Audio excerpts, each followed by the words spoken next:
All right. This is a video I wanted to do for a little while. I have some free time today to do it. These are some pickups that I have. It's going to be some Switch, some Xbox, and some PlayStation pickups. All right. So pretty much I want to go ahead and start off with this is a game I wanted, Switch game. I wanted for a while, and that game is Xenoblade Chronicles: The Definitive Edition. So pretty much on the backs of two titans frozen in time, an epic story unfolds. So pretty much, let's look at the inside as well, so you can kind of see it. Nice cover, well, reversible cover art, as you can see here. And we'll get into a little bit of gameplay to show it off. So we're looking at a little bit of gameplay here. Showing a few of the titans. Pretty much this is a game originally came out on the Wii U. This game was slept on around that time. That's when it kind of was dying down, the Wii U. It was brought back as the definitive edition on the Switch.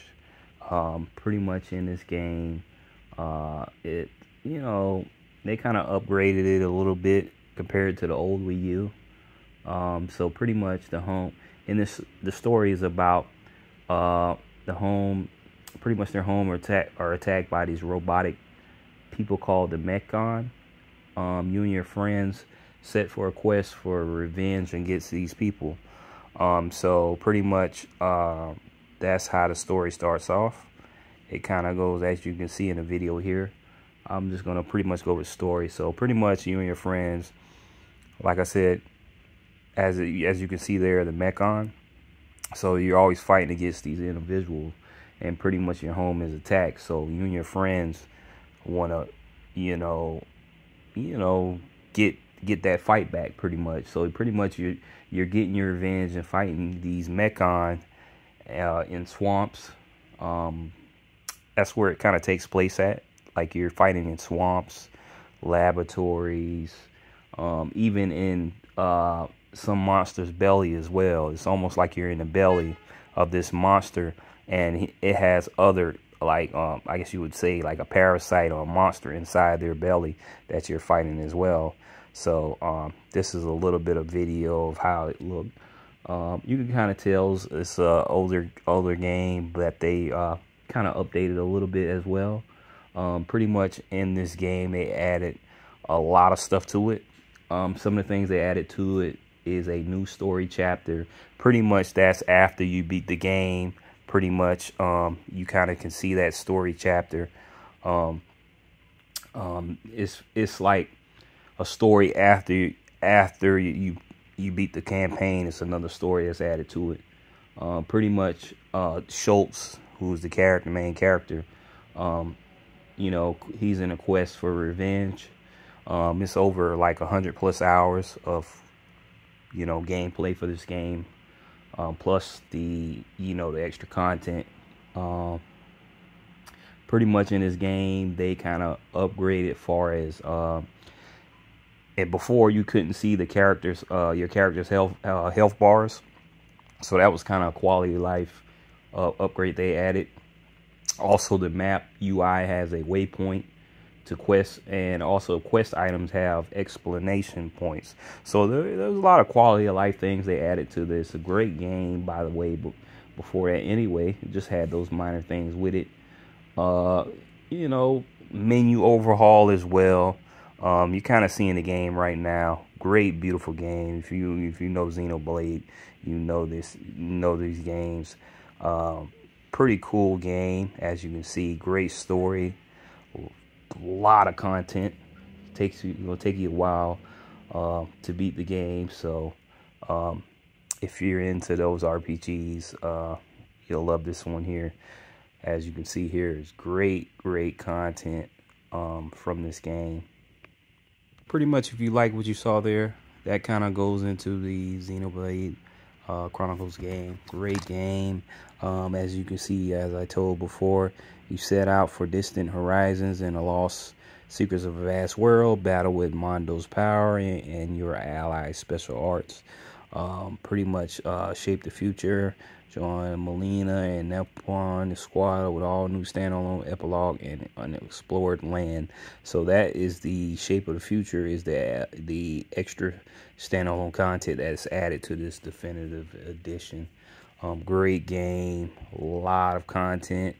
Pick this up if you're into the Xenoblade Chronicles game. Next game is kind of leaning towards the game right here, as far as the concept. Next game is Xenoblade Chronicles 2. So pretty much, let's look at it a little bit. Onward to Elysium. Unless a world of massive creatures called Titans drift through the boundless sea of clouds. In such a world, people have made their homes on the backs of these Titans. Join Rex, a young man who's become a driver of a Pyra, a mysterious life form, and his blade, as they embark on a quest to find the mythical paradise of Elysium. So that kind of gives you a little bit of it. Let's look at the inside as well. Another great cover as well, as you can see. Very great artwork they always have in the Xenoblade game. Let's look at a little gameplay. As you can see, this is a little gameplay. This is like almost pretty much the start of the game. In this game, you have over 70 hours of content, 70 hours of adventure. It could go longer than that. They also have a some extra content as well that they released on a separate disc as well that you can buy. You can purchase it for this, but I have the disc as well. Look at my previous videos. It's the Torna one, Xenoblade Chronicles 2. Torna is a standalone content. I think it's like almost like a prequel to this story, if I'm not mistaken. But let's get back to this. Pretty much, like I said before, people lives on the back of Titans. Sal, pretty much, as I said before, the guy named Rex, he develops a bond with this powerful living weapon, and everybody's trying to get it. And pretty much in this world, a lot of enemies are trying to get this weapon that he has, but he's developed a bond with it. So they're fighting a lot of enemies, and that's how it starts. So pretty much, you're gonna encounter a lot of diverse people in this game. A lot of diverse people that you join up with. So pretty much in this game, they introduce drivers and blades. In this game, drivers or blades, it's pretty much like a you're the driver, and the blade is the actual weapon that you use. It's like it's almost like a person pretty much that you use as your weapon. You're the driver and they're the blade. So you get all these different drivers and blades, and you can upgrade them as well in this game. This is the concept that they introduce on this one. So as you can see, you see Rex going through certain things. Just want to show a little bit of intro. Let's kind of fast forward to kind of get a little bit further in the story somewhat. All right, hold on a sec. So as you can see here, you see a little bit of gameplay as well. Very fun and intriguing game, as you can see here, Rex and Nina. It's kind of showing you how to play the actual game. You see there, level is showing you how to attack and other things as well. Let's kind of go a little forward as well. They kind of get into the meat and potatoes of the game, so you can kind of see. If you're a driver, you're a new one for sure. So as I said before, he's a driver.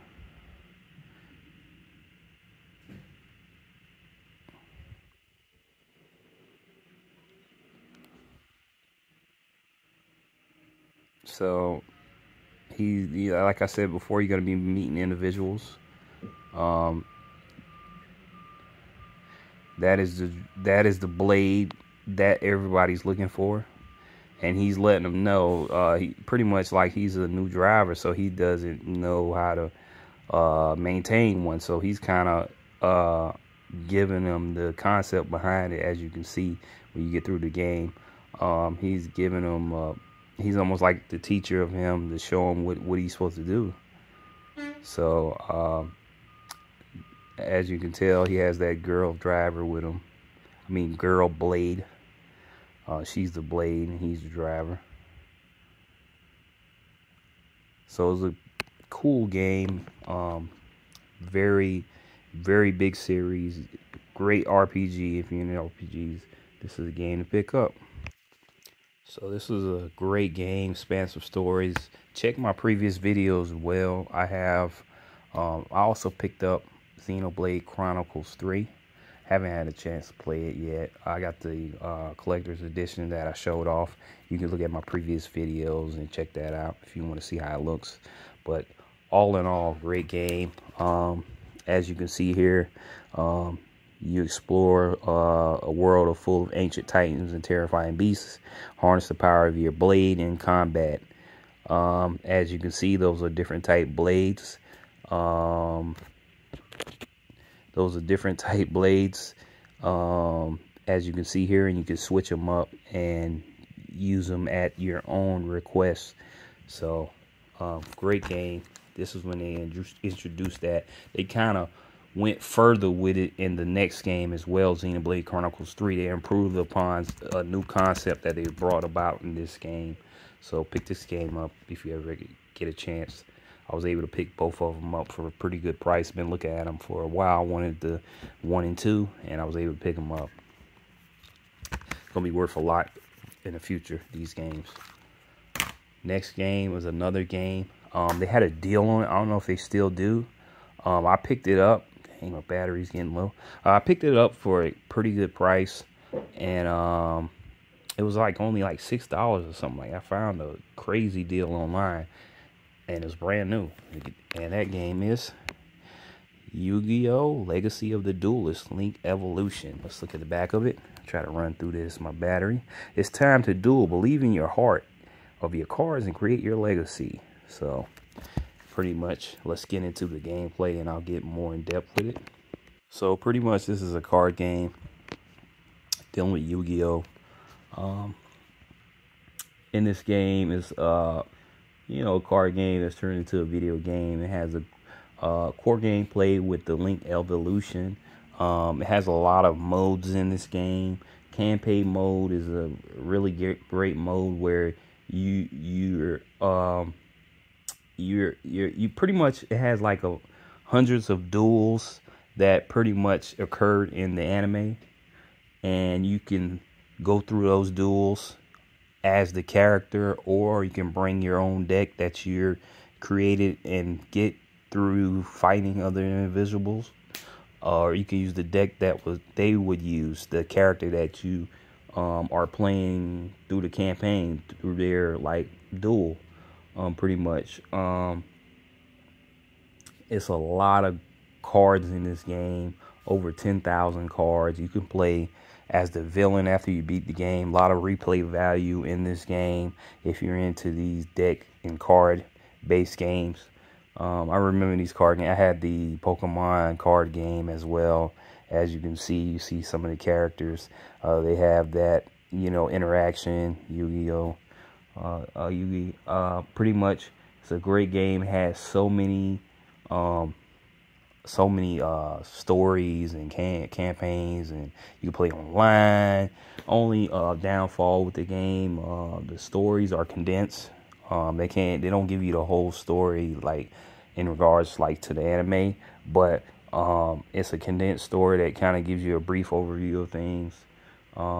It kind of goes through a lot of the chapters of Yu-Gi-Oh! Far as like the seasons, I guess you would say, that you can play through.